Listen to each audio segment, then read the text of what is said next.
Hello everyone, you all are welcome on defence student community YouTube channel. Guys, हम आज बात करने वाले हैं कोप 26 के बारे में। तो एक छोटा सा इंट्रोडक्शन लेते हैं कोप के बारे में। कोप क्या है? बेसिकली कॉन्फ्रेंस ऑफ पार्टी है और ये 26 का मतलब है कि ये 26 नंबर का जो सेशन है वो हुआ है। ठीक है, तो इसलिए ये दोनों मिलकर के क्या बने हैं? कोप 26 बने हैं। अब हम इसको देखेंगे कि ये है क्या। ठीक है, तो शुरू करते हैं। The COP 26 human climate change conference hosted by UK in a partnership with Italy will take place from 31st October to 12 November 2021 in a Glasgow UK। मतलब क्या है इसका कि ये जो कोप 26 है ये क्या है? Basically United Nation climate change conference है, जिसको इस बार होस्ट किसने किया है? यूनाइटेड किंगडम और इटली ने दोनों साथ मिलकर के इसे होस्ट किया है। और ये कब हुआ था? तो 31 अक्टूबर 12 नवंबर 2021 को ये हुआ था। यूनाइटेड किंगडम यानी कि यूके का एक शहर है ग्लासगो, वहीं पर ये होस्ट किया गया था। दूसरा क्या है पॉइंट इसमें? In light of worldwide effect of COVID-19, the COP Bureau of UNFCCC with the UK and its Italian partner had decided to reschedule the conference initially slated for November 2020। क्या है इसका मतलब? यानी कि कोविड-19 के इफेक्ट के कारण ये जो ब्यूरो है यानी कि जो कोप ब्यूरो है उसने क्या किया है, जो हमारा कोप 26 है जो कि नवंबर 2020 में होने वाला था, इसको जो है वो पोस्टपोन करके 2021 में कर दिया है। थर्ड पॉइंट क्या है? Italy partner with UK is a leading COP 26। यानी कि इस बार जो कोप 26 हुआ था उसमें इटली और साथ ही साथ यूके दोनों ने मिलकर के क्या किया था? इस बार कोप 26 को लीड किया था।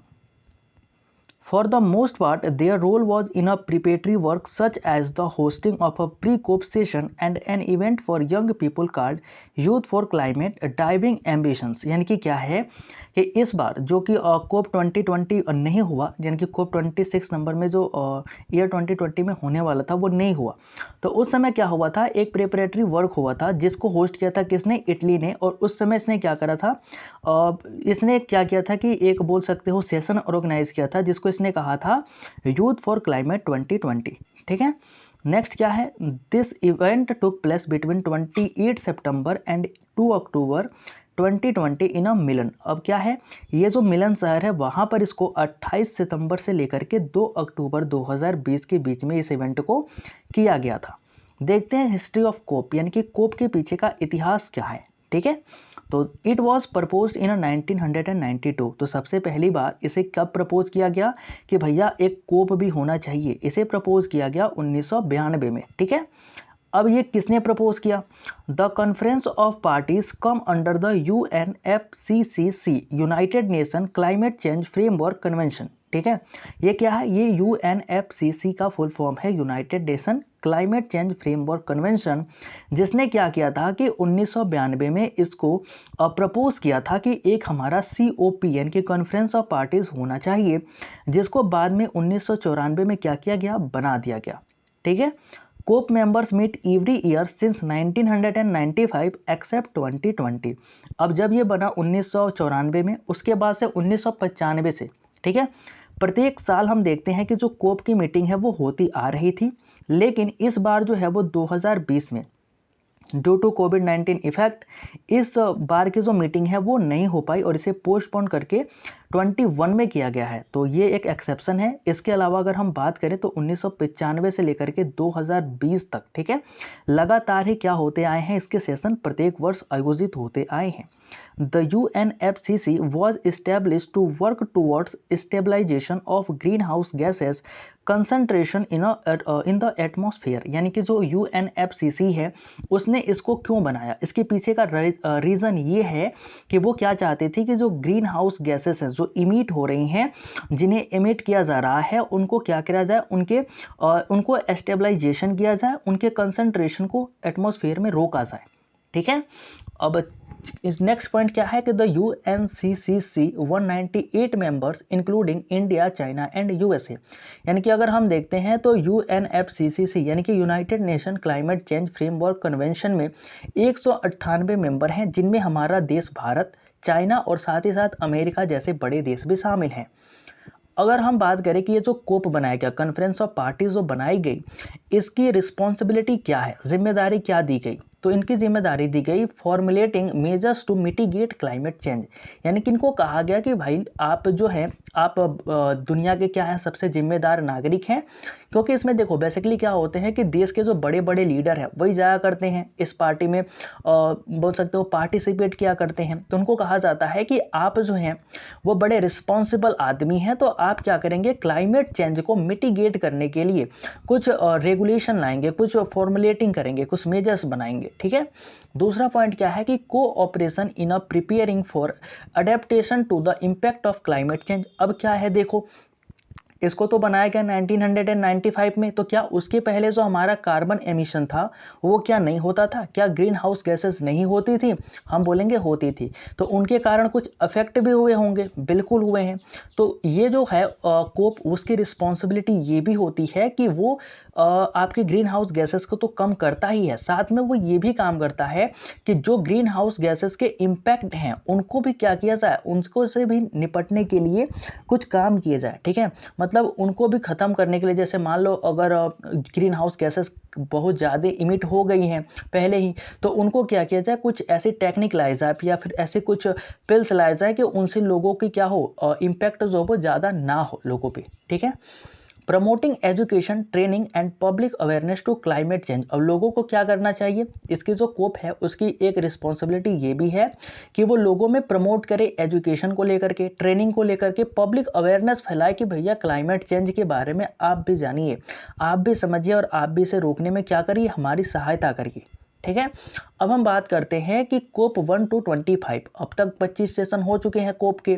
तो अब हम देखेंगे कि कोप 1 to 25 में क्या क्या इंपॉर्टेंट है जो हमारे एग्जाम पॉइंट ऑफ व्यू से इंपॉर्टेंट होने वाले हैं। तो सबसे पहला ये है कि द फर्स्ट कॉन्फ्रेंस यानी कि COP first was held in 1995 in Berlin. अब हुआ क्या था कि जो हमारा फर्स्ट कॉन्फ्रेंस है, जो कॉन्फ्रेंस ऑफ पार्टीज है, वो कहाँ हेल्ड हो गई थी? 1995 में बर्लिन में पहली बार हेल्ड की गई थी। दूसरा क्या है, at COP 3 held in Kyoto Japan in 1997।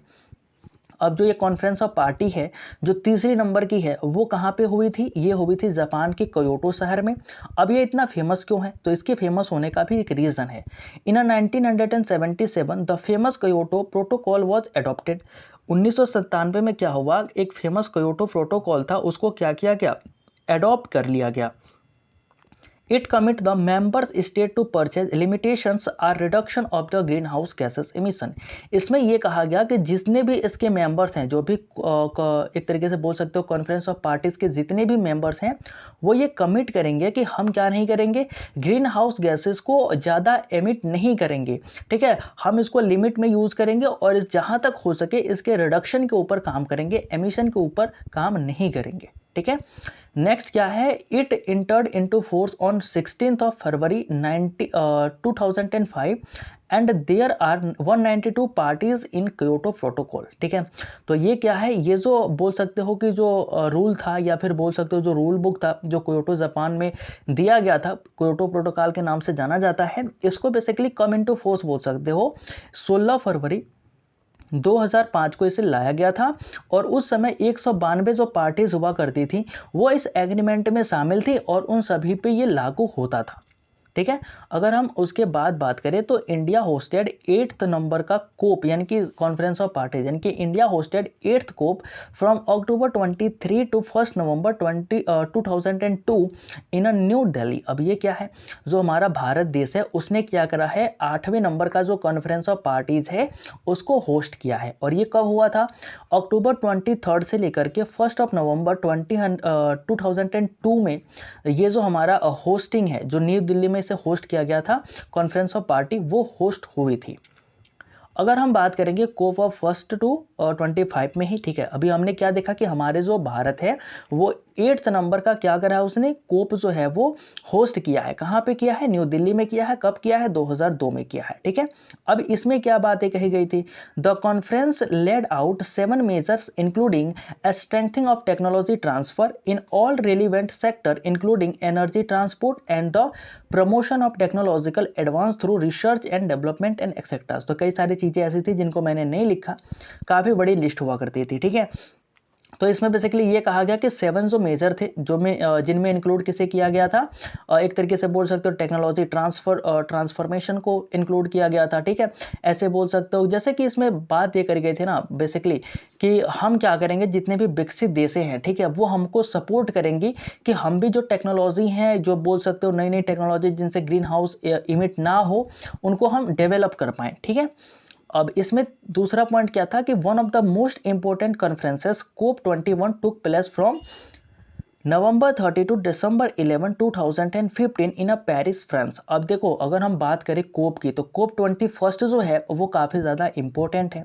Important क्यों है? क्योंकि देखो 30 नवंबर से लेकर के 11 दिसंबर 2015 में पेरिस यानी कि फ्रांस में क्या हुआ था, कोप की एक सेशन हुई थी, ठीक है। उस सेशन में एक रूल लाया गया था, रूल बोल सकते हो या रूल बुक बोल सकते हो। उसमें कुछ हमको एक तरीके से बोल सकते हो कि देखो पढ़ेंगे तो पता चलेगा। Members countries agree to work together to limit global warming to well below 2 degree, preferably to 1.5 degree compare to pre industrial level. मतलब क्या है इसका, इसमें जितने भी मेंबर्स हैं, कंट्रीज हैं, ठीक है, जो भी हमारे कोप के मेंबर्स कंट्री हैं, उनको ये कहा गया कि हम क्या करेंगे, जो हमारे आने वाले हाफ ऑफ डिकेड्स हैं यानी कि 2050 तक हम क्या करेंगे, अपने जो भी हम ग्रीन हाउस गैसेस को एमिट करते हैं उनमें क्या करेंगे, ग्लोबल वार्मिंग का खतरा है, ठीक है। हम जानते हैं कि ग्रीन हाउस गैसेस से हमें खतरा होता है ग्लोबल वार्मिंग का, तो हम ग्लोबल वार्मिंग को लिमिट करेंगे 2050 तक, कितने डिग्री तक, कम से कम 2 डिग्री, मतलब कि 2 डिग्री से अधिक हम नहीं बढ़ने देंगे अपने ग्लोबल वार्मिंग को, ठीक है। COP26 is also the third meeting of the Paris of the parties of Paris Agreement CMA3। अब इसमें क्या है, देखो बेसिकली हम बात करेंगे COP26 के ऊपर ही। तो इसमें जो COP26 है ये क्या है, एक तरीके से देखा जाए तो ये थर्ड मीटिंग ऑफ पार्टीज भी है, ठीक है, जो कि पेरिस एग्रीमेंट में हुई थी। तो पेरिस एग्रीमेंट कब हुआ था, 2015 में हुआ था। तो वहां से अगर देखा जाए तो 2022 में ये क्या हुआ है, ये हुआ है third meeting of parties of Paris agreement. अब ये पेरिस एग्रीमेंट हम बार बार पढ़ रहे हैं, ये बेसिकली है क्या, ठीक है।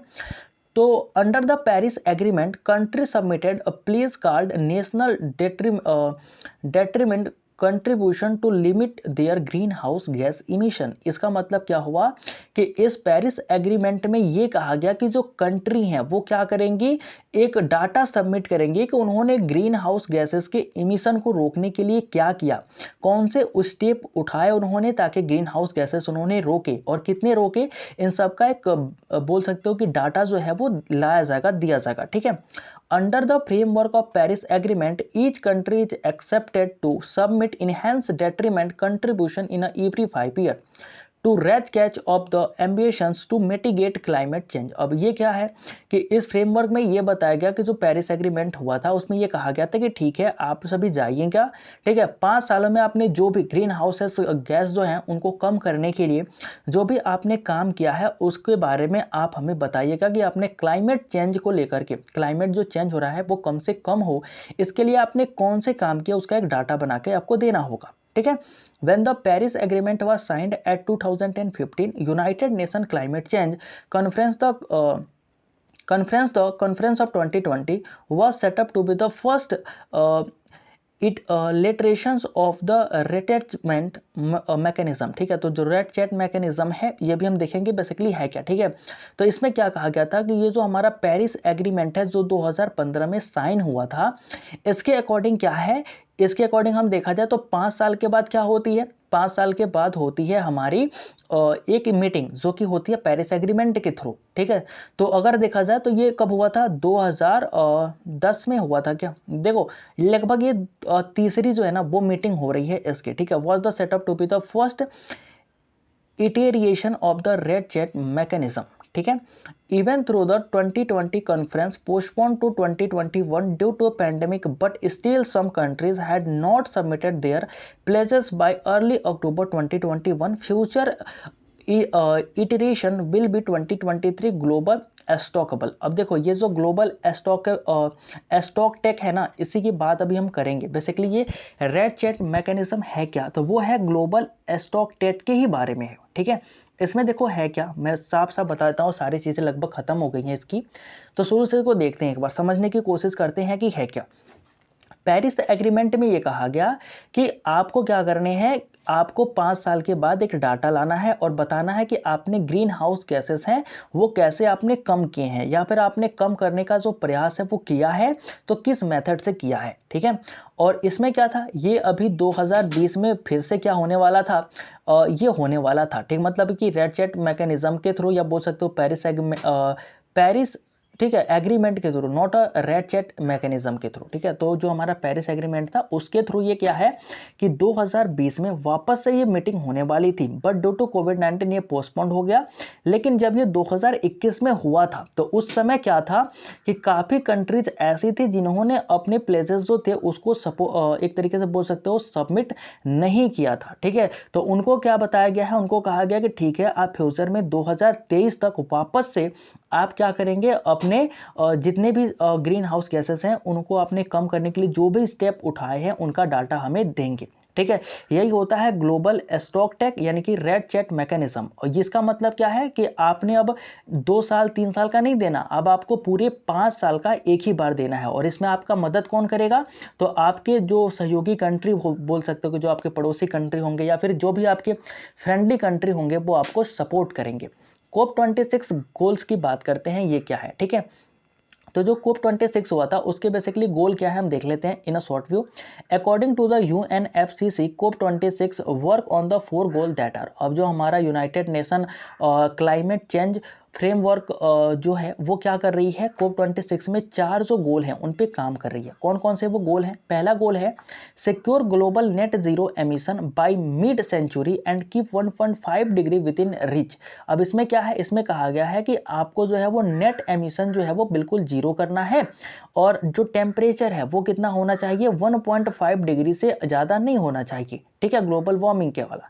इसमें एक पीसीटीआर टर्म आती है जिसका मतलब होता है principal of common differentiated responsibility. ठीक है, इसमें क्या है, भारत ने कहा था बेसिकली कि जितने भी डेवलप्ड कंट्री हैं, ठीक है, वो काफ़ी समय से जो है वो ग्रीन हाउस गैसेस इमिट कर रही हैं, और हम अभी क्या है डेवलपिंग कंट्रीज हैं, तो क्या है हमें थोड़ा और समय मिलना चाहिए ताकि हम क्या कर सके, स्विच कर सके नॉन ग्रीन हाउस गैसेस की तरफ से। ठीक है, तो उसमें यही बात जो कही गई थी वो बोली गई थी principle of common differentiated responsibility में। ठीक है, अब दूसरा पॉइंट क्या है इसमें, adapt to protect communities and the natural habitats. अब इसमें क्या है कि जो भी हमारे नेचुरल हैबिटेट्स हैं या फिर जो भी जंगल में जैसे पेड़ पौधे हो गए ना, उनको हमें क्या करना होगा, बचा के रखना होगा। अगर हम बचा के नहीं रखते तो हमारा जो एक तरीके से बोल सकते हो इन्वायरमेंट है वो बहुत ज़्यादा बेकार हो सकेगा, ख़राब हो सकेगा, मतलब टेम्परेचर जो वो काफ़ी ज़्यादा बढ़ भी सकता है। तो इसमें क्या कहा गया कि जितने भी कंट्रीज़ हैं वो क्या करेंगे, अडेप्ट करेंगे, कि क्या करेंगे, वो प्रोटेक्ट करेंगे अपने कम्युनिटीज़ को एंड नेचुरल हैबिटेट्स को। तो इसमें क्या बेसिकली बात करी गई, to protect and restore ecosystem की। तीसरा पॉइंट था मोबिलाइज फाइनेंस। मोबिलाइज फाइनेंस का मतलब ये था कि जितनी भी डेवलप कंट्रीज हैं, ठीक है, जितनी भी डेवलप कंट्रीज हैं, और मान लो कि जैसे हमारा युगांडा हो गया या फिर अफ्रीका हो गया जो डेवलप्ड नहीं है, अगर मान लो उनमें हमें करना है क्लाइमेट चेंज को, एक तरीके से क्लाइमेट चेंज के लिए हमें वहाँ पे काम करना है, तो उस गवर्नमेंट के पास तो पैसे ही नहीं होंगे, तो उसको पैसे कौन देगा, उसको पैसे हमारा जो है यूएनएफसीसी है वो दिया करेगा। ठीक है, तो ये जो हमारा डेवलप कंट्रीज हैं वो क्या करती हैं, पर ईयर $100 बिलियन का डोनेशन देती हैं। किसको देती हैं, यूएनएफसीसी को डोनेशन देती हैं, और ये जो डोनेशन है वो कहाँ जाता है, वो जाता है आपके क्लाइमेट चेंज के ऊपर काम करने में। ठीक है, जो हमारा फोर्थ है नंबर का गोल है वो क्या है, वर्क टुगेदर टू डिलीवर, यानी कि इसमें क्या है, इसमें बेसिकली ये कहा गया है कि to finalise the Paris rule book. जैसे मान लो अभी हमने कहा था कि कई सारी कंट्रीज ऐसी थी जिन्होंने क्या नहीं किया था, अपना डाटा जो है वो नहीं दिया, मतलब जमा नहीं किया 2021 में। तो इसके साथ इसमें चौथे गोल यही रखा गया कि जितने भी अदर कंट्रीज हैं, ठीक है, वो क्या करेंगी, इनकी हेल्प करेंगी क्या करने में, फाइनलाइज करने में, जो कि पेरिस रूल बुक है। ठीक है, जो पेरिस ने कहा था ना कि 5 साल में आपको बताना है कि आपने ग्रीन हाउस गैसेस कम करने के लिए क्या किया, तो उसके लिए इनको बेसिकली क्या करना होगा, उनको सपोर्ट करना होगा फाइनलाइज कराने के लिए, उनकी रिपोर्ट फाइनलाइज हो जाए और 2023 में जब वापस वो आए तो अपने रिपोर्ट को कंप्लीट लेकर के आए। ठीक है, तो thank you guys, I hope कि सेशन आपको समझ में आया होगा। तो thank you for attending the session. Please do like and do subscribe our channel. Join our Telegram channel Defense Student Community. If you guys want share the session, do share also. Thank you. Save the tree and bye. Tata